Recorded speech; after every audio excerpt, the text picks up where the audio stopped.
In 190 BC, two worlds clashed in a conflict that would forever change the balance of power in the Mediterranean. On one side was the Roman Republic, strengthened after defeating Carthage in the Punic Wars, and now set on expanding its influence eastward. On the other was the Seleucid Empire, heir to the vast lands conquered by Alexander the Great, led by an ambitious man, Antiochus, also known as Antiochus the Great. Antiochus wasn't just any king. He had dedicated his life to... He wanted to restore the glory of his empire by retaking lands from Persia all the way to Asia Minor. His dream was simple: to rebuild the old power of the Greeks in the east. But his mistake was focusing on Greece, because even though the region was divided, it was increasingly under Rome's watchful eye.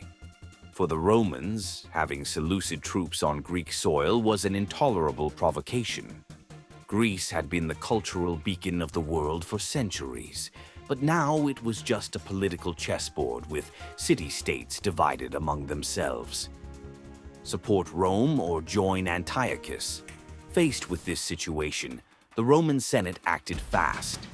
They appointed the consul Lucius Cornelius Scipio, known as Scipio Asiaticus, to lead the campaign, and as his personal advisor, none other than Scipio Africanus himself, the very general who had defeated Hannibal at Zama. Tensions quickly escalated. Antiochus, confident in his army's numerical advantage, crossed the sea and set up in Asia Minor. His goal was clear: stop Rome before they could secure their hold in the east. On his side, he had a massive army, over 300,000 men from all over his empire, stretching from Persia to India. Heavy cavalry, mercenary troops, and dozens of war elephants. It was a show meant to command respect because of its size, but underneath, it hid a dangerous weakness. Although powerful, Antiochus's army was a mix of different cultures, languages, and military tactics. Communication between commanders was tough, and discipline varied from unit to unit. The common strategy got lost in a sea of regional interests. On the other hand, the Roman legions were fewer in number, sure, but way more united, trained, disciplined, and led under a clear chain of command. Rome relied less on numbers and more on precision. Both armies slowly made their way to their final destination, a plain near the city of Magnesia, Atpilum, in the western region of Asia Minor. There, under the winter sky, one of the most decisive battles would take place. Ancient history, the spy carefully watched every move his enemy made. He knew he couldn't take him on with brute force, but he also knew the Seleucid army was like a huge wall, impressive but stuck in place. His plan wasn't to hold out, but to strike smart, hit the weak spots, and cause chaos from within. The battle was coming. Fires burned in both camps. The generals were fine-tuning their strategies, and hundreds of thousands of men, many of them peasants forced to fight, stood ready. Due to decisions made in far-off palaces, they waited for dawn, unaware they were about to walk into one of the biggest military massacres ever recorded. When the sun rose over the plains of Magnesia at the foot of Mount Sipylus, the fate of East and West was about to be decided in just a few hours. Antiochus III lined up his army across a vast battlefield, trusting in a formation that had struck fear for centuries, the Macedonian phalanx. In the center, a tight-packed mass of soldiers. Armed with zarizas and spears up to 6 meters long, they formed an almost impenetrable human wall. On each side, he placed his heavy cavalry, and up front, he lined up about 50 war elephants. These beasts, trained and armored to break enemy lines, were both a symbol of power and a devastating shock weapon. The whole setup was impressive, but it also showed a traditional approach to warfare. Antiochus was all about brute force, making a strong visual impact and overwhelming numbers. with over 300,000 troops. With the men under his command, he was confident that Rome simply couldn't withstand the attack. However, the Romans had come prepared. Espion, the Asian, with his brother's strategic mind by his side, knew he wouldn't win by numbers, but by maneuver. He arranged his legions into 3 clear lines, with Greek allies protecting the flanks and cavalry positioned for quick movement. Instead of forming a static wall, Rome had set up a flexible network that could adapt to any move. Enemy. Antiochus struck first. He ordered the elephants to charge, hoping their sheer force would break the Roman front line. The beasts thundered forward, kicking up clouds of dust, but what looked like an advantage quickly turned against them. The Romans, veterans of previous wars like the campaigns against Carthage, knew how to handle these animals. They used flaming arrows, trumpets to confuse them, and evasive tactics that sent the elephants into a panic. Some of them suddenly turned and ran back to their own lines. It was the first sign that things weren't going to go the way Antiochus had imagined. Still, he didn't give up. The phalanx moved forward slowly like a massive living wall, but it soon became clear that its stiffness was a drawback on that terrain. The battlefield wasn't perfectly flat, and the tight formation made it hard to move sideways. The Roman legionaries, armed with short swords and curved shields, started attacking the sides of the formation, throwing its edges off balance. Where a spear couldn't swing, the gladius found a gap. Meanwhile, on the left flank, Antiochus himself led a cavalry charge. His initial strike was powerful. The Roman auxiliary lines fell back, but the Seleucid king made a fatal mistake. He moved too far away from the center of the battle, leaving his heavy infantry without support or leadership. That's when Scipio didn't hesitate. The central legions broke through the phalanx's advance. As the enemy fell into chaos, the Romans launched a coordinated attack, hit the heart of the Seleucid army. Within minutes, their lines started to fall apart. The eastern soldiers, coming from distant regions and barely able to communicate with each other, didn't know how to respond. Chaos spread, the retreat turned into a full-blown rout, and in the middle of the plain, the massacre began. The Seleucid defeat was swift but brutal.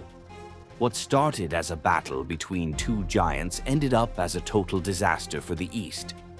In just a few hours, the army of Antiochus was left with a sea of dead bodies, prisoners and fugitives.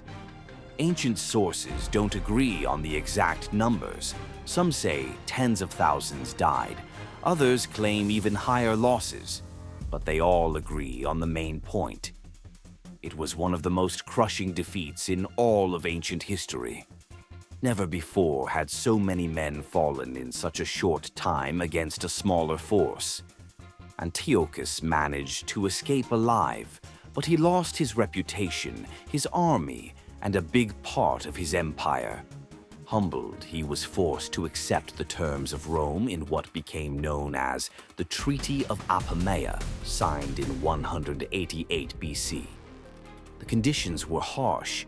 The Seleucid Empire had to give up all territories west of the Taurus River, hand over its war fleet, pay a huge silver indemnity worth thousands of talents, and as a guarantee, send Roman hostages, including his own son, the future Antiochus IV Epiphanes. This treaty marked the beginning of the end for Seleucid power in the Mediterranean. But the impact of Magnesia went beyond politics. In the military field, it was a masterclass in strategy. Rome showed that victory didn't rely on huge armies or flashy displays like war elephants or massive cavalry charges. What decided the battle was cohesion, tactical flexibility, and an efficient chain of command. While Antiochus went all in on brute force, Espion came up with a precise plan. It wasn't just about winning. It was about breaking the enemy from the inside, exploiting their weaknesses until they collapsed. This move also sent a clear warning to the other Hellenistic kingdoms. Resisting Rome was suicide. Slowly, one by one, The old independent kingdoms fell under Rome's influence, not through direct force, but because it was strategically unavoidable. The victory at Magnesia paved the way for Rome to become more than just a city. It was the beginning of their control over Greece, Asia Minor, and eventually the entire Mediterranean. An empire that had no rivals matching its strength.